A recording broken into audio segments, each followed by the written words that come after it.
Tinangka umunong barilin ng mga pulis ang nominee ng isang party list. Pero giit ng pulisya, naunang namaril ang nominee nang aarestuhin sana siya. Saksi si Maki Pulido. Bandang alas 11 ng umaga kahapon nang lapitan umano ng dalawang lalaki sila June de la Cruz, nominee ng Magsasaka Party List at dating miyembro ng Alex Bongcayaw Brigade. Paalis na sana siya noon sa isang talyer sa Cainta, Rizal, pero sinubukan pang kausapin tungkol sa pag-aahente ng lupa. Pero nang makita niyang bumunot ng baril ang isa sa mga ito, sumakay daw siya agad ng kotse at kumaripas ng takbo. Naisip ko niya, assassin na to. Tinakbuhan ko na. Tapos may pumutok na. Di pa ako nakakaabante. Nagpaputok na. Naghabulan hanggang ma-corner sila June sa Karangalan Village sa Cainta pa rin. Noon lang umano nalaman nila June na mga pulis ang humahabol sa kanya. We believe that this is a failed assassination attempt on our client.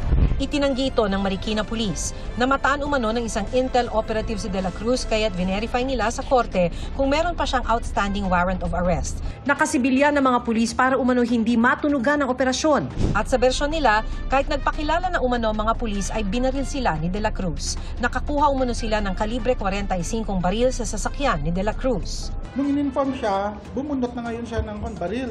So, inunahan na ngayon ng pulis natin. Ngayon, nung pinutukan na ng pulis natin, sumakay na siya sa sasakyan niya.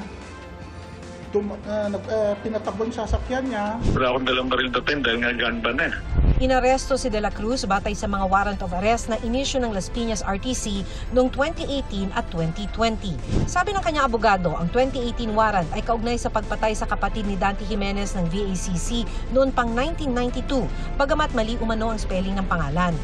Sabi pa ng abogado ni De La Cruz, merong immunity from suit o hindi na pwedeng kasuhan si De La Cruz dahil sa nilagdaang peace agreement noong 2000 sa pagitan ng gobyerno at ng ABB.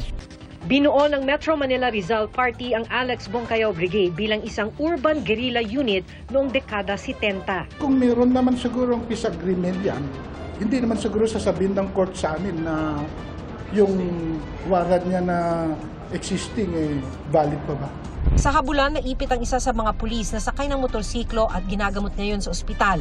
Dahil dito, kakasuhan si De La Cruz ng frustrated homicide, pati na illegal possession of firearm, violation of the Omnibus Election Code at multiple malicious mischief.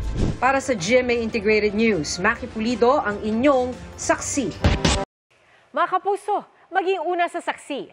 Mag-subscribe sa GMA Integrated News sa YouTube para sa iba't ibang balita.